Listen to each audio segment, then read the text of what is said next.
Is this how you did it? By knocking on doors, by going to places that other campaigns had ignored? I think you hit the nail on the head. We saw in 2024, there were so many voters who felt like they were being taken for granted. And it was in those communities that we really focused in the mayoral campaign when we elected a Democratic Socialist to be the mayor of New York City. Zohran Mamdani's big breakthrough moment was interviewing working class voters who had chosen Trump actually last election cycle and talking to them about a working class economic agenda. So I think it's the combination of both having the economic agenda and also being tireless campaigners, willing to go anywhere in the city. Ultimately, that's how we saw a number of working class communities of color in particular that had been trending red. They ended up going for Mamdani in 2025.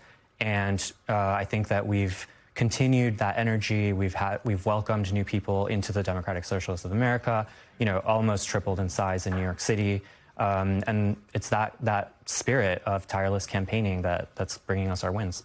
So as you send a handful of people to Congress, I want to get a sense from you of how this is all going to actually function, because it's no secret that there are some tensions there, some major points of conflict.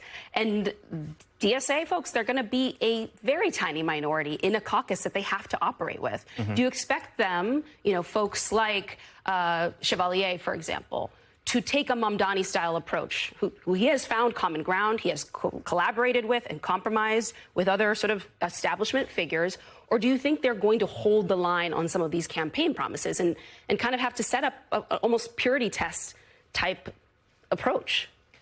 I think what we've found works at the New York State level, where we do have years of governance experience, is a mix of both. Ultimately, you're right that Democratic Socialists are a small minority in any legislature that they're in. And so it's essential to be able to welcome people who don't agree with us on everything, to build a coalition to actually pass the transformative reforms that we're talking about. And in New York, we've been able to do that. We taxed the rich in 2021. We've passed major climate legislation. We've passed stronger tenant protections. And we want to do that at the congressional level as well. It takes coalition building to do that. But on the other hand, we're not going to compromise some of our core values. Which ones? For example, we think that the Democratic Party has to choose the working class over the billionaire class. It's impossible to be everything to everyone and to make both sides of that coin happy.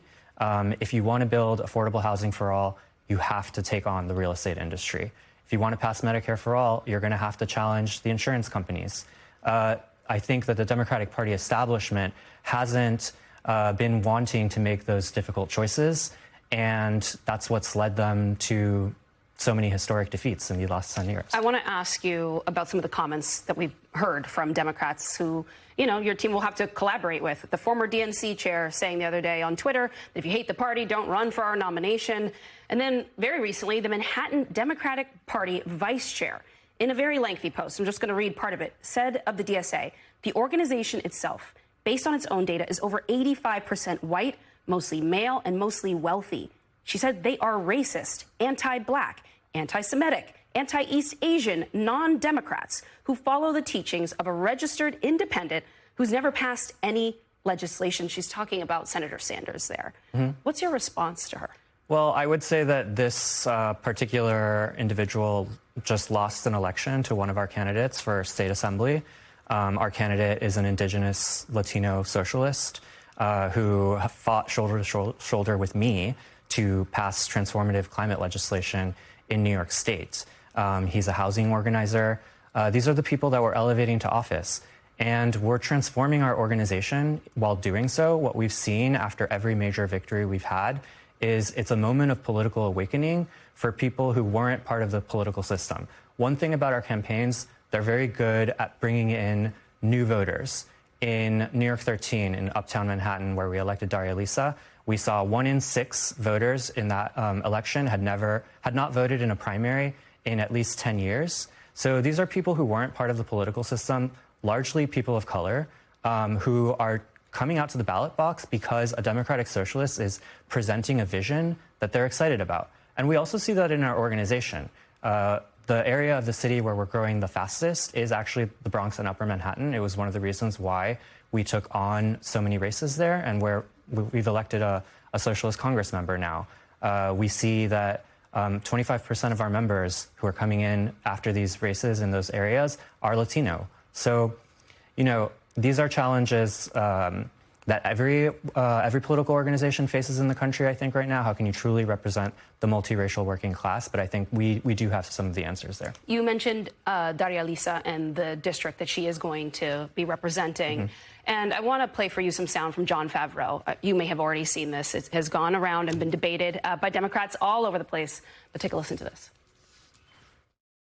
She currently holds a range of views that go from moronic to abhorrent. And not only those views not align with most Democrats in the country, nearly all Democrats in the country, actually most elected Democratic socialists, but like I don't even think they align with like a lot of the people who probably voted for her. So like I think people should you just got to say that. I want your response to that, but also just to the challenges that someone like Daria Lisa Chevalier may face as she heads to Congress. Because, for example, she has posted things in the past like F. Kamala Harris, something that many Democrats, especially Democrats of color, might not appreciate. You know, I think that millions of dollars were poured into that election in particular from all over the country. Millions of dollars were spent trying to make that a campaign about Twitter, about online posts that are now years old. And the voters of that district defeated that standard, you know? We were trying to make that election about real issues, babies, not bombs. Daria Lisa comes from the anti-war movement. She comes from the immigrant rights movement. She knows that our tax dollars are being spent killing people in the Middle East. They're being spent detaining our neighbors here in New York. And we should be spending them on the working class in the U.S. instead. That's what the campaign was about. I think that Daria Lisa has said she's regretted mistakes in the past that she's made. And the voters, I think, largely accepted that. You know, actually, we had a huge field operation in that part of the city. Something we heard is, you know, voters were getting these mailers with... it said it right on something. Absolutely. And so sometimes, you know, those questions did come up when we were talking at the doors. Voters appreciated that we were the only ones actually responding to their concerns. We didn't see Espaillat out there on the doors talking to voters about, you know, the concerns that they had with him. I want to ask you about Harris, too, because there is new Axios reporting that she's talking to Mayor Mamdani. She's meeting with pro-Palestinian activists who felt very shut out during 2024, unable to speak at the DNC. And I wonder, A, what you read into that. What does it mean for Harris to be having conversations with folks like Mamdani? But also, does DSA see a window there to communicate with, to work with a figure like Harris, who angered and outraged so many of your members? Where does that relationship go? I'll say that we really prioritized the congressional races this cycle because we knew that our performance in these races would become the measure of our power, and it would influence how the political establishment orients toward us.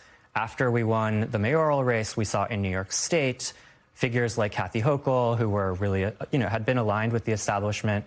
They started to adopt some of our platform. We were able to reach a major step toward universal childcare, I think, as a result of that election. And it's not surprising to me that now that we have so many more electoral victories under our belt, that people are trying to learn from that, I hope. But I think it's still too early to say, you know. There were huge mistakes made, I think, in the 2024 presidential race. You know, not even allowing a Palestinian to speak at the DNC convention is something that people will not soon forget. So having conversations, I think, is always welcome, but it's really seeing if they lead to action. Do you think it's too early for me to ask if the path to the presidency for a Democrat is going to run through DSA? I think that we will be trying to influence the next presidential primary. And it's still too soon to say how. To say who? Yeah, to say who. You know, I think that many in the organization would be very thrilled if Alexandria Ocasio-Cortez ended up running, but ultimately that's her decision, and we'll be in conversation. All right. Well, I hope that I'm able to have you back to talk about some of those developments as they come. Gustavo Gordillo, thank you so much for your time. Thank you.